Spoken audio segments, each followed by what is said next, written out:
Hello everyone, my name is Prakash and this is my student ID. Today I'm going to do my presentation on a case study. This case study is about Nicholas. He is a 71 years old male. He is diagnosed with advanced prostate cancer following an elevated prostate specific antigen level and confirmatory biopsy. He underwent a retropubic radical prostatectomy with lymph node removal. Prostate cancer is a type of cancer that develops in the prostate gland and it mostly begins in the peripheral zone of the prostate. Cancer develops over time and cells start growing and dividing restlessly due to the accumulation of the genetic changes. Some of these changes involve genes such as BRCA1 and BRCA2 as well as PTEN and TP53, which normally helps a cell grow and survive.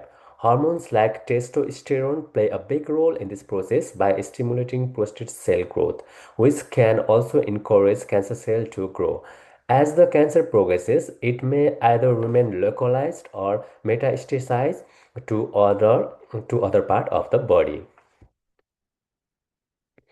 In Nicholas' case, the biopsy result revealed a Gleason score of 7, suggesting a moderately differentiated tumor with a moderate risk of progression. Although the CT scan revealed no indication of distant metastasis, he has been diagnosed with locally advanced prostate cancer. This case study indicates several risk factors. The main risk factor is age. He is 71 years old, which is placing him in a high risk category, and his strong family history, including his brother prostate cancer diagnosis, suggests a possible hereditary connection, which may involve genetic mutation like the BRCA1 gene. Also, his mother has a history of breast cancer, which increases his risk.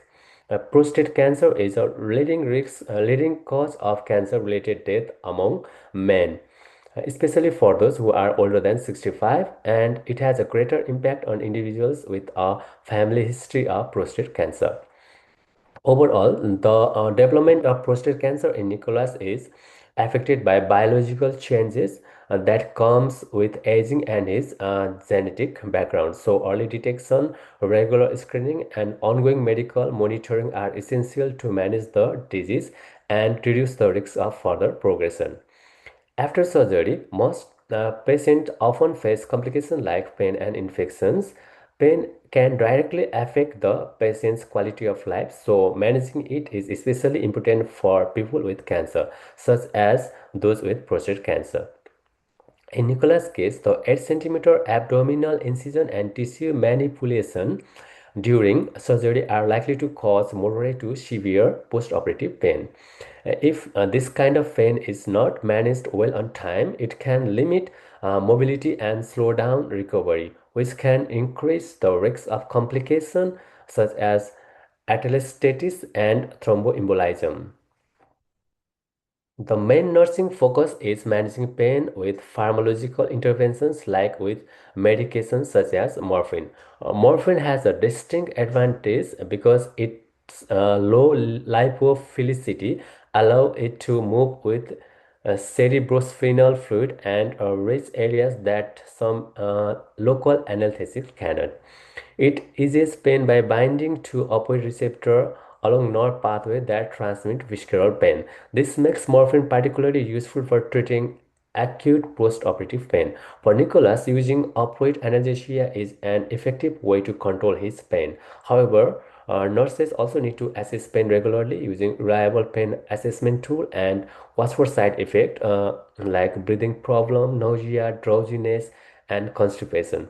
Nurses should also check the effectiveness of analgesia and adjust care as needed to keep pain under control. The secondary nursing priority is non-pharmacological pain management, which is managing pain without medication. It includes patient education, therapeutic approaches, and offering distraction techniques. These methods are affordable and simple to implement, which can help lower both pain and anxiety. Additionally, they promote patient involvement and support individuals in managing their own pain effectively. For Nicholas, these interventions are relevant because they help him to manage pain and reduce the excessive use of opioid drugs as well. So that effective pain control through these interventions help patients recover, improve comfort, and lower the risk of post-operative complications. Post-operative wound care is an essential nursing responsibility that focuses on promoting effective healing and preventing complications, including surgical site infections. Surgical procedures involve incisions that result in the surgical wound, which may be associated with complications such as bleeding, hematoma, seroma formation, and wound disappearance. In Nicholas' case, the 8 centimeter retropubic abdominal incision from the radical prostatectomy increased his risk of infection because of tissue disruption and exposure during the surgery. The main nursing priority after surgery is to regularly and systematically assess the wound. This involves continuously monitoring the surgical site for signs like temperature, redness, swelling, increased discomfort, and purulent discharge. In Nicola's case, early detection of this sign is important because when healing is delayed, infections may develop at the incision site, leading to increased pain, a prolonged hospital stay, and an increased risk of wound recurrence. This intervention is especially crucial for Nicholas because of his older age, because age, diet, weight, and cancer all increase the risk of surgical site infections.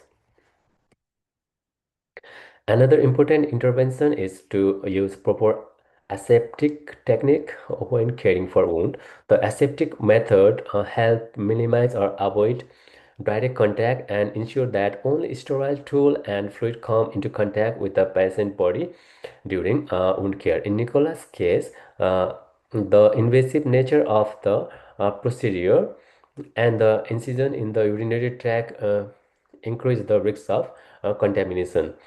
These interventions provide a comprehensive, evidence-based approach to promote post-operative wound healing, prevent infection, and support his recovery.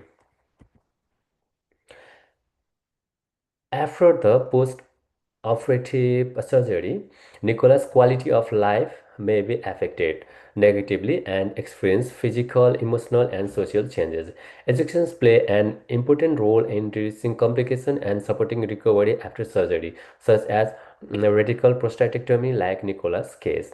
The most important aspect of education to focus on after radical prostatectomy for the patient is caring for the urinary catheter, as it can lead to several problems such as urinary tract infections, discomfort, reduced mobility, and longer hospital stay.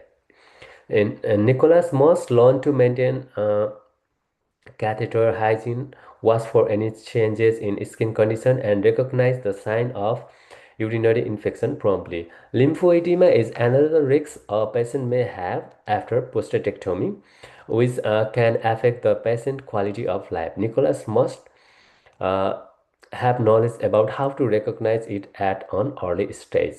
Urinary incontinence is a common problem after radical prostatectomy, so the risks and education of management are crucial. Wound care is an important part of the recovery.